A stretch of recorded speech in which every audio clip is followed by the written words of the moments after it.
Hello, divine beings. Welcome, I almost said my old name. Saint M3F Day, they, them pronouns. Welcome to another The Other Side podcast. And as always, we're going to open this space first and foremost. So I set the intention that I am a clear, pure channel of Thy's light, love, truth, and wisdom for clarity, guidance, and the vibrational support of the collective. Today, I thank my spiritual team for helping me remain in energetic integrity and sovereignty as I channel these messages and energy and information to you today. I'm channeling pure source energy at this moment. So if you would like to receive this energy, simply say yes in your heart, and you are always at choice if you choose not to. If you want to turn it off, simply say, I'm done in your heart.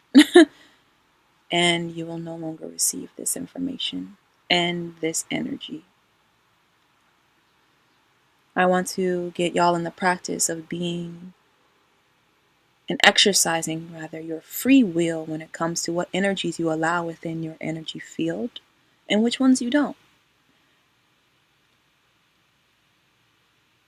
Because this is very important in terms of moving forward in your spiritual journey and anchoring yourself into higher levels of awareness and consciousness as you progress along in your healing and your ascension. Rather, your transformation in your ascension. Because healing is simply a state of transforming certain energies into others, or releasing them entirely. So today I want to share with y'all a practice that I have used, a couple of practices in terms of shadow work. These are some ascension hacks to come into wholeness and complete integration within your being. You must be integrated alongside all polarities. You must come to know and accept all aspects of yourself in view of being a being that exists in this physical realm that is set up in polarity. So what does that mean? Well, you are both an adult and a child. You are both light, and as some say shadow, I say dark. You are both masculine and feminine in terms of the energies within you. You are both your higher self and your 3D egoic identity. And so on and so forth. You are both happy and sad.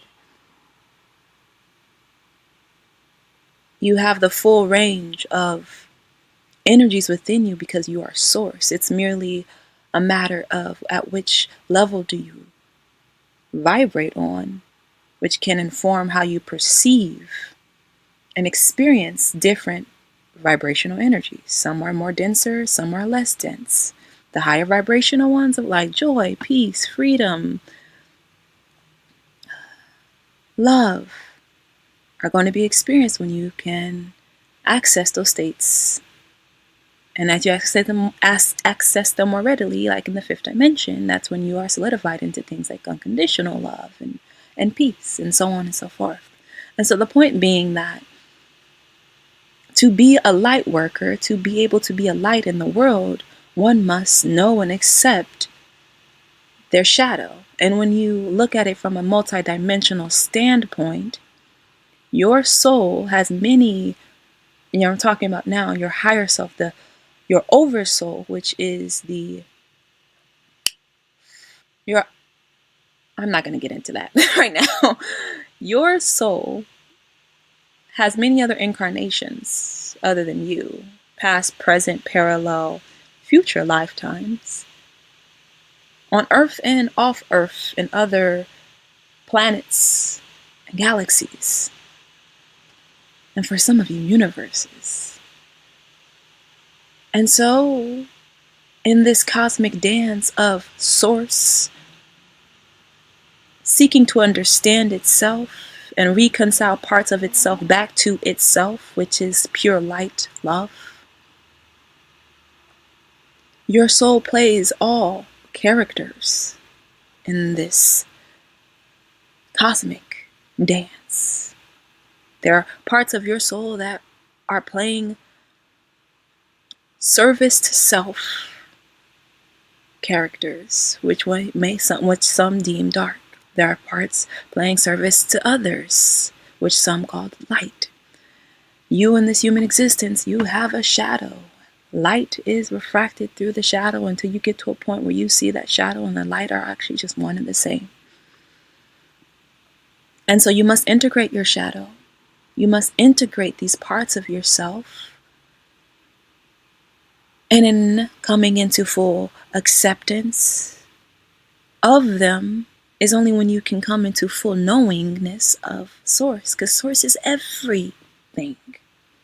Everything that existed. At the basis of it is rooted in Source and love. And it's light. I know, right? All is one.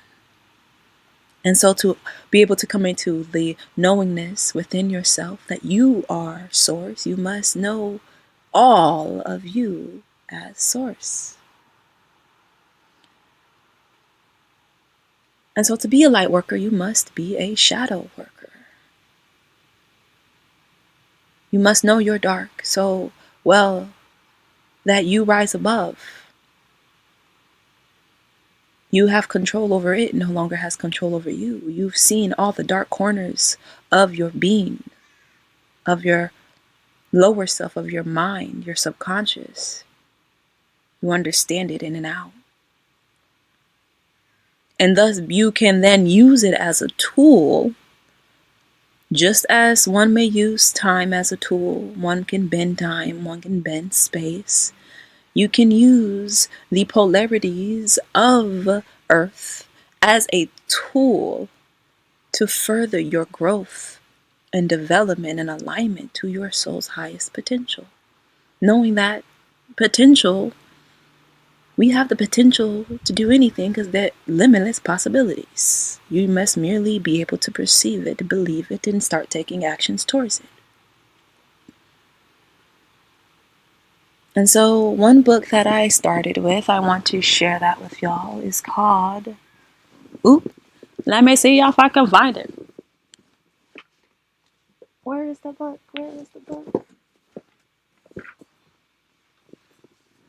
The Dark Side of Light Chasers.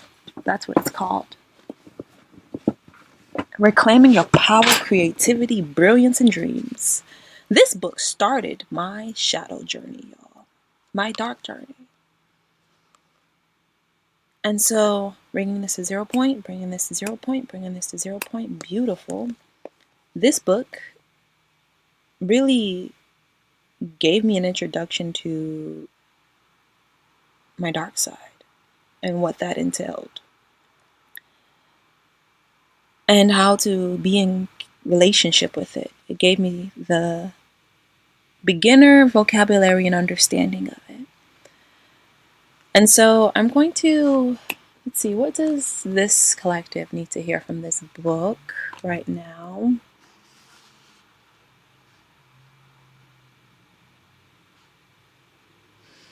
I'm going to read this paragraph here.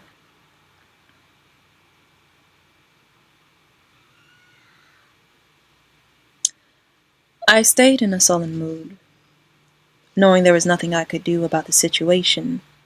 Feeling unworthy and powerless, I declared the past complete. I said out loud, I did this. I created this so I could grow. And if I don't like the reality that is in front of me, I'd have to create a different one. I started imagining different scenarios. Going to my father's for an early dinner and then to my mother's for a late one. I imagined just going to see my father and not my mother. All these scenarios seemed depressing. But then I got an idea. I called my mother, who had always hosted Thanksgiving dinner, and suggested that I host it this year. Enthusiastically, she said it sounded like a great idea.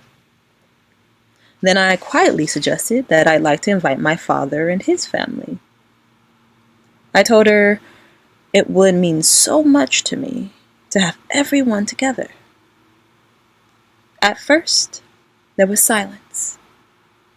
I thought the line had gone dead until I heard my mother say, "If that's what you'd like, go right ahead."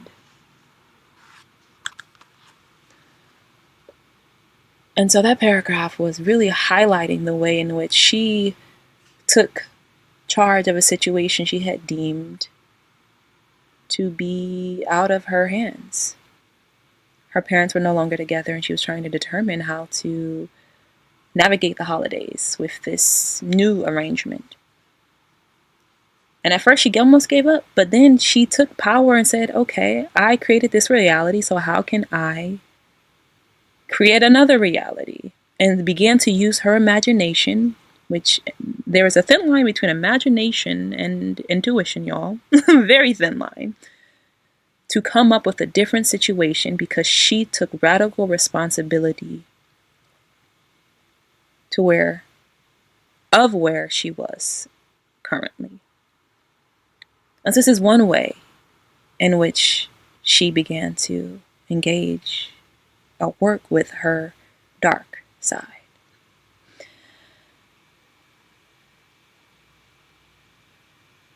I would like to sit with that.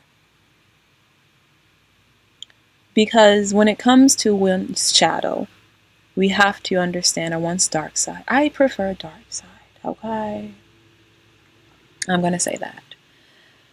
It is all about understanding that these aspects of ourself, when you leave them on read, right, you kind of ignore them, will express themselves in other ways until they are integrated. We cannot be whole if we leave aspects of ourselves in dusty corners of our being because of shame, guilt, and whatever it may be. One is not whole if they simply believe they are simply all good. And if source is not all good, that is first of all, that's a moralistic label, right? Good and bad are all about morality, and who comes up with morality is humans. And so this is all about understanding that your reality that you exist in, at the very basis of it, is given meaning by you.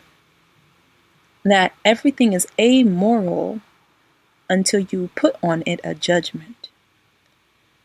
There is no good or bad. There is no left or right. There is no light and dark. When you zoom all the way out, there simply just is.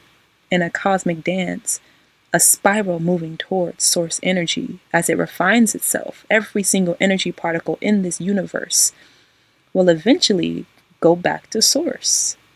It's just a matter of refining that energy particle until it's refined and refined and refined, and it begins to vibrate on that level of source.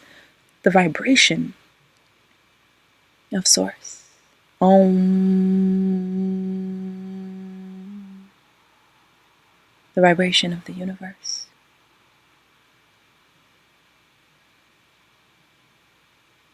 As a piece of source. And so it is important for me to make that clarification, that delineation, because when I was starting my journey off, I got so confused. And I thought I was like this. I thought there was something wrong with me by seeking to understand my dark side, because I wasn't seeing other starseeds really and spiritualists talking about it in a way that felt complete.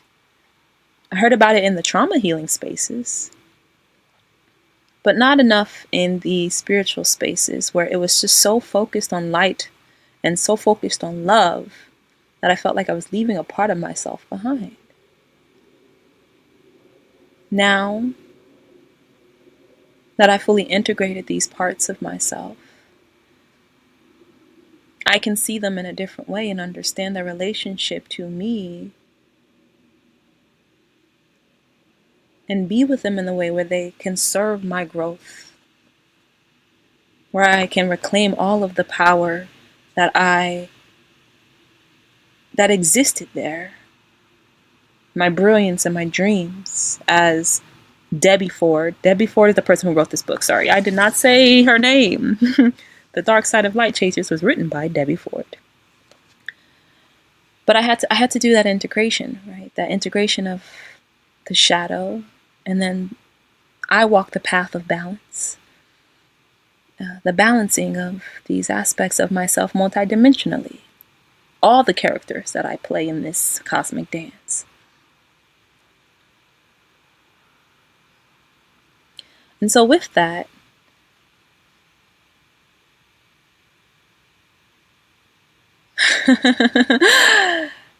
I know, right? It's heady stuff, and it's best experienced, not simply thought about. So I'm going to give you some ways that I loved to integrate these parts of my being. Definitely check out the difference between dark side and shadow self for those of you who want to get a great understanding of how I perceive these aspects. Well, when I was starting off, of course, I read the book. There's some meditations in that book that I found helpful and went through.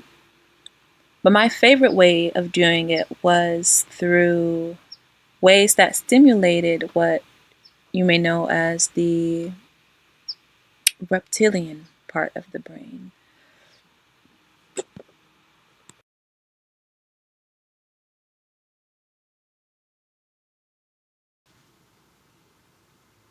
Hello, y'all. This is me coming back from the future to add in this caveat here because it's important when you're doing shadow work, when you're doing anything spiritual, energetic, to make sure that you're creating sacred space. What is sacred space? It means that you are grounded, centered in your heart.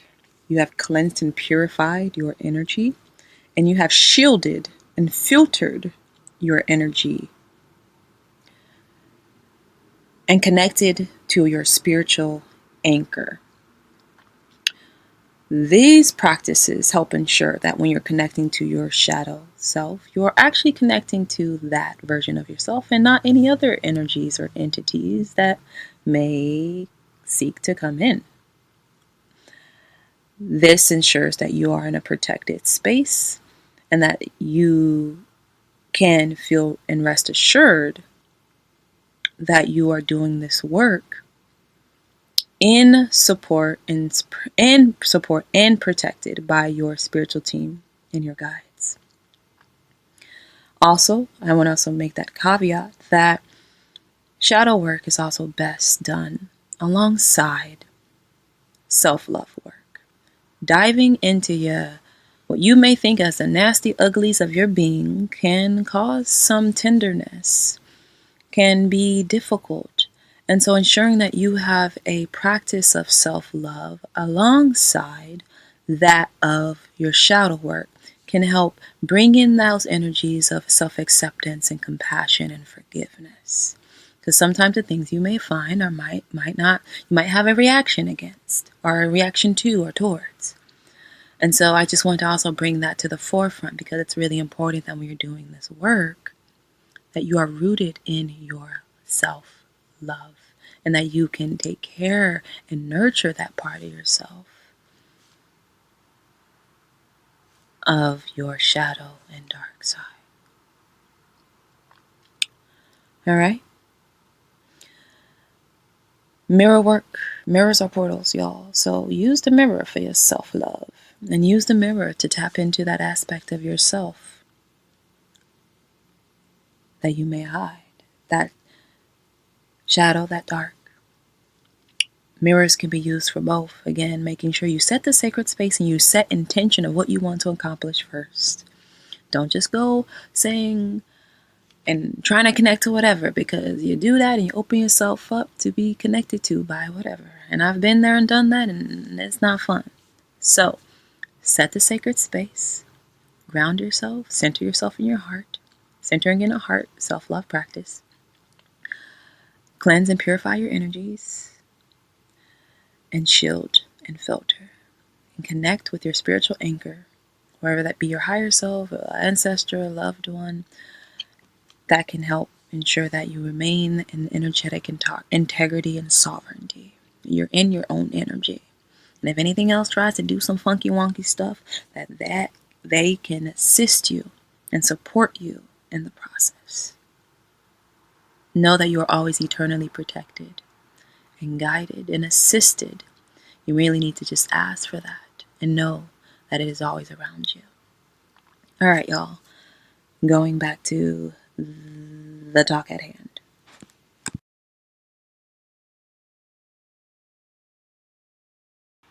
The lower part of your brain stem, which is the oldest part of the human brain, and responds primarily to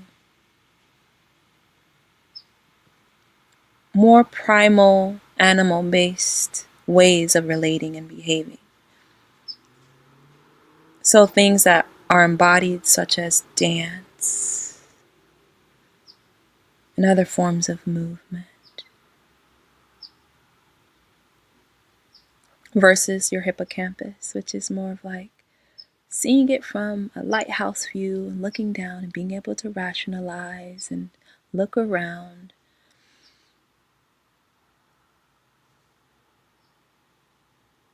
This lower part of your brain, the brain stem in the back, is known for your primal animal instincts, your animal self, your beast. If we're talking about Beauty and the Beast, okay, and your higher self, your higher order thinking and personality and all of that is your beauty, then this is the beast. This is the animal raw instincts. So things like movement, embodiment, smell, taste, touch, your senses, the sensual embodied experience is found and activated in this part of the brain. It also has the medulla oblongata, which is a big part of like the projector screen for your third eye. So that is all to say that in engaging in shadow work, often in this society, the parts of oneself that is pushed away are more the animalistic parts, the more of the parts that we deem to be more beastly in nature, that have been deemed to not be acceptable. Engaging with that in a way that is through embodiment was what I found to be helpful. So I did things like shadow dance. That's number one. Turning off the lights, keeping it damp, lighting some candles, putting on some music that seemed really like grungy and dark and sensual, and connecting with my shadow self through movement. What did it feel like to embody my shadow? To embody that part of me in a way that I wasn't thinking, I was merely allowing myself to move and to feel how it felt to bring those parts of myself back. So that was one way I like to offer. Another way was in self-inquiry, right? And this is what I call shadow talk. And it is based off of a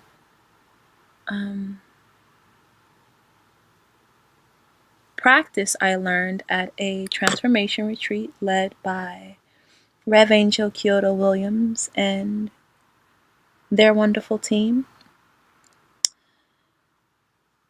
And this Exercise is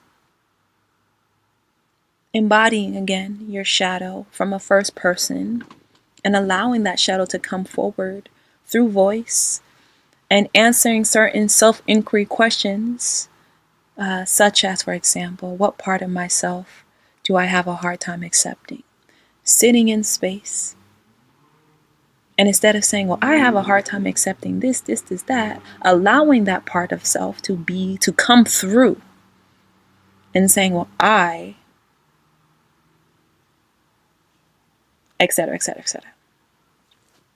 So you give your shadow the opportunity to use you, because your shadow is you, y'all, to speak through you, to share through you from that first person perspective, and you allow yourself to just observe as much as you can be the observer. There is always an observer within you.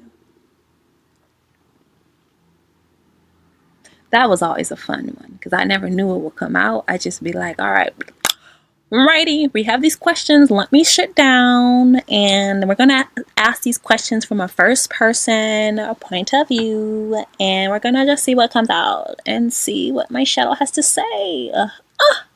Shocking all the time. Shocking all the time. So that was the second way that I like to engage with and integrate my dark. The third is through meditation, visualization meditation, which some may call soul journeying. There's so many ways. I call it visualization meditation. Again, as I said earlier, imagination and intuition are the thin line between both. That's why children are so imaginative, because they're so intuitive. And many times what they're imagining is real. Okay? They're very close to the spiritual realms because of their innocence and purity. And we are all innocent and pure. Every single one of us has that within us. No matter what you've done or what you did, there is a part of you that is innocent and pure. So, being in meditation and meeting them. There's so many meditations online, y'all, about meet your shadow. There's so many. I did not use any of them, and I invite you to explore that out. Using that as a tool to meet this part of yourself and to learn them, to learn your dark side, to learn what they want. When I was healing for example, I recently healed. There was this thought that just kept bothering me. It just kept bothering me. And I was like, where is this thought coming from? It's annoying. It wasn't really annoying, but it was starting to worry me because it was so incessant. And I was doing all I could. And I was like, you know what? Why do I keep having this thought? And it turned out that I was having that thought because there was a part of me that I had not saw that had created this idea that in moving towards a particular direction I was going into would be difficult. And so I had to shift that within myself, and then shifting that from the root, shifting the thought. And so when we're engaging in these visualization meditations and you're meeting this part of yourself, trying to get to the root and understand what is the root of the shadow, that shadow aspect, right? Like you have your egoic sense of self, and we have different aspects.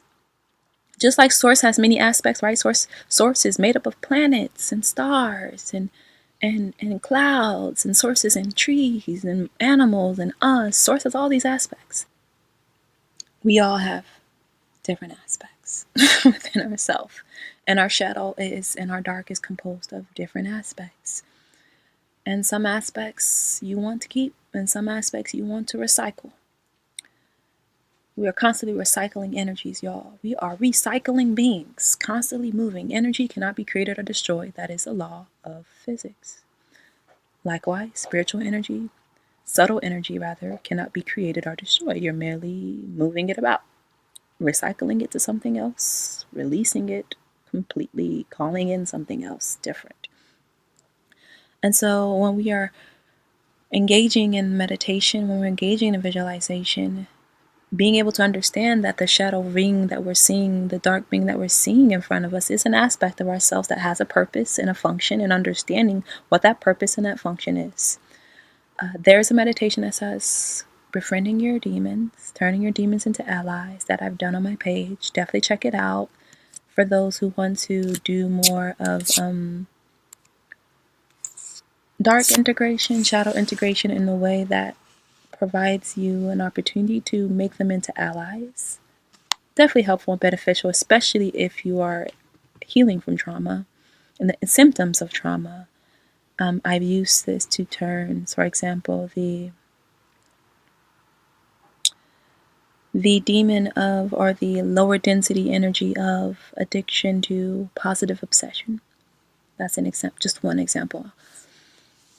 So that's just one. So definitely check that out if that calls to you.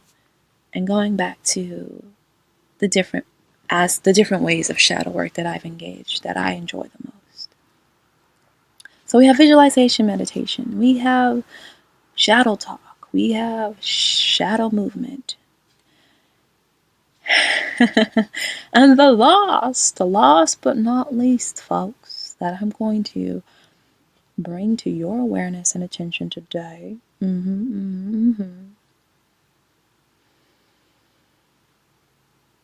is, once you've kind of gotten a handle on this internal work, is the external. What external to you in the society are you like, ew, you don't like? This will teach you about parts of yourself and how you see them. One cannot have acceptance, complete acceptance of self, if there's judgment of self. And because yourself, in the internal version of yourself, is the external, everything you have in your external reality that triggers you or you don't like or that you have judgment about is simply a reflection of something going on within. Your external is simply your internal pushed out. And so being able to see your reality and understand your external in this way will give you a big idea and some clues about your dark and how you may not accept certain parts of yourself and which parts of yourself you do not. I like to give an example of this for myself. I had gone on a walk and I saw a houseless, female-bodied person sitting on the sidewalk with no shoes, looking very disgruntled. And at first I was like, let me just keep walking. And she got up right away when I came. They got up, I don't know their gender. And I was like, no, I need to go back and talk to them. So I went back and talked to them. And I was like, hey, what's going on? You all right? We had they were nonverbal with me, so they didn't talk, but they shook their head and did some other things. And I was thinking like, oh, I feel like I want to give this person the shoes off my feet because do they need some shoes? And I asked them, they were like, no, with their head. And I was like, okay, all right, okay. I asked, I tried. I really was, y'all. And I walked away and I had to sit there, and I sat there after I walked to the park I was going to, and think to myself, why did that show up in my reality? Why did this being, if my external is a reflection of my internal, what is going on within me? This person had on all black. And I personally have not worn all black in a really long time, y'all. I used to wear a lot of black back in the day. That was a lot. All I used to wear. And then as I start to heal and ascend, and I started to just be attracted more to colors, and I didn't want to wear black as much because I realized when I wore black, I started to attract a lot of energies, and I didn't know at that time and point, how to protect myself. So I realized, there was a part of me that was seeking to be seen when I saw this woman that, and I say woman, but I don't know their gender. I want to make that clear. But I'm going to use woman or they, she or they. And that what I was being shown was that there was the feminine dark aspect of my being that I had not fully seen. That this human who was in front of me, who looked disheveled and like they were going through some things and wearing all black and not speaking, was an aspect of myself that I had not yet let come through. And so I had to sit with that and say, you know what, that is right. That the dark feminine archetype wasn't something at that time that I had fully allowed to be expressed through me. It was seeking to be seen within me as an aspect of my own being. And so in being able to look external, I saw myself because that person was source speaking to me about me, telling me something about me, and vice versa. And so as you begin to integrate your dark and your shadow internally, as you look externally, you can begin to see and understand the parts of yourself that you push aside. Houseless people in our society are often relegated to the shadows, forgotten, ignored, not looked at, treated as subhuman. It's terrible. And these are people. And everyone is working out their karma. I'm going to say that now. You never know what someone did or experienced in a past life for them to experience what they experienced in this life. I know it may not seem fair, but everything in the cosmic dance and everything in your life and that you've experienced has an order and a balance to it. Karma. And so as the houseless people are relegated to the corners, I realized that that's what I was doing to this aspect of myself. I was relegating the dark feminine to the corner, and I had to be like, okay, let me take a look at that. Let me really connect with that part of myself and see what was going on there as it was reflected to me. This is just an example, y'all, of what that looks like when you start to do this external.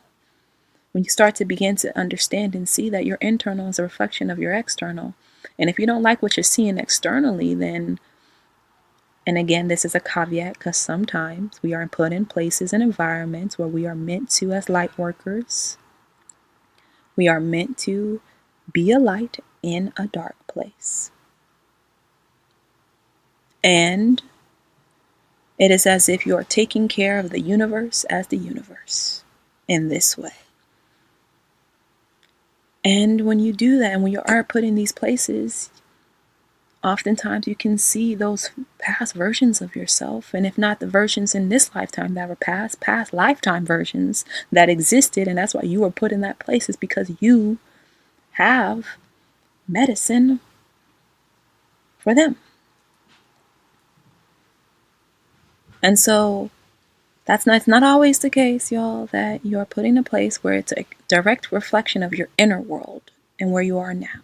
Sometimes it's a reflection of the past.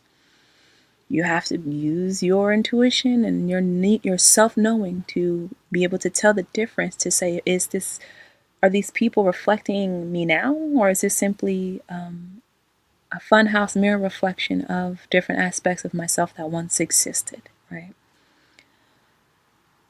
And so with that, these are the 4 ways that I want to offer to you today. There are other ways, there are many, many ways to do shadow work, dark integration. But I think these are the 4 ways that really helped me embody my wholeness, not from just a mind perspective, but from a being. Because once you integrate a part of yourself, you are coming in closer and closer and closer into remembrance of your wholeness and your perfection, and to remember that always existed. There is no part of you. You are perfectly flawless, even in your flaws, because you are so uniquely, divinely made.